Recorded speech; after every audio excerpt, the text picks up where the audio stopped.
Breaking news, Desmond Tan, banta nga ba sa love team ng Kim Pao? I've seen a lot of change, been through a lot of pain. Some things are not the same as they were a year ago, but all will be okay. I move on each and every day. The past.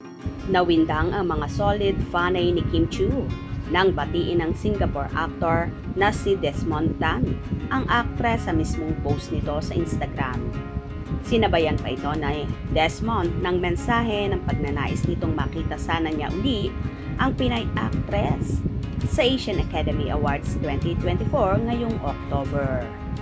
Comment mismo ni Desmond sa post ni Kim na nagpayanig sa mga Kim supporter. See you at the award show. Singapore will be glad to have you there. Nanganganib ngang maaagawan si Paolo Avellino kay Kim dahil sa naging reaksyon ng mga netizen nang makita nila ang remarks ni Desmond sa Instagram post ni Kim na nagpapasalamat sa pagwawagi sa Asian Academy Awards.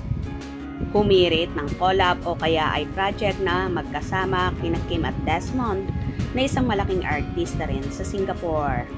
Kilala ni Kim si Desmond dahil co-award din niya ito bilang Most Outstanding Asian Star sa nakaraang Seoul International Drama Awards. Si Desmond ang nanalong National Best Actor sa Singapore para sa project nitong All That Glitters. Maaaring maging banta si Desmond kay Paolo kapag may nagka-interes na magsama sila sa project ni Kim, lalo't parehong malaking artista sa Asia ang dalawa. Pero kalma lang ang mga Kim Pao fanay dahil solid ang tandem ni Kim at Paolo dito sa Pinas at sa lahat ng mga OFW sa buong mundo. Well, hindi naman siguro masama kung magkakaroon ng project si Kim at Desmond dahil isang napakalaking karangalan ito sa bansa natin, lalo pat si Desmond ay isa ring sikat at malaking artista sa Singapore.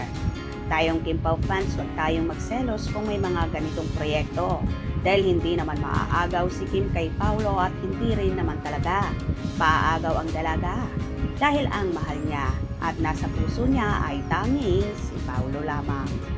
Suportahan na lang natin si Kim in case na magkaroon ng project dahil mas mapapaganda ito sa kanya at trabaho lang naman yan, walang personalan. For sure, kung hihinga ng reaction si Paolo regarding dito, ay papayag naman ang actor dahil alam naman niyang worth ito at wala nang iba. Siyempre, so proud siya at suportado niya ang nobya sa lahat ng ginagawa nito, lalong higit sa karir ng dalaga na alam naman ni Paolo na mas lalong mapapabuti ang nobya. Kaya huwag tayong magtampo at magselos mga fanay. Bagkos dapat full support tayo kay Kimi sa mga upcoming big projects niya. Congratulations Kimi in advance. Hope you enjoy. Please subscribe for more info.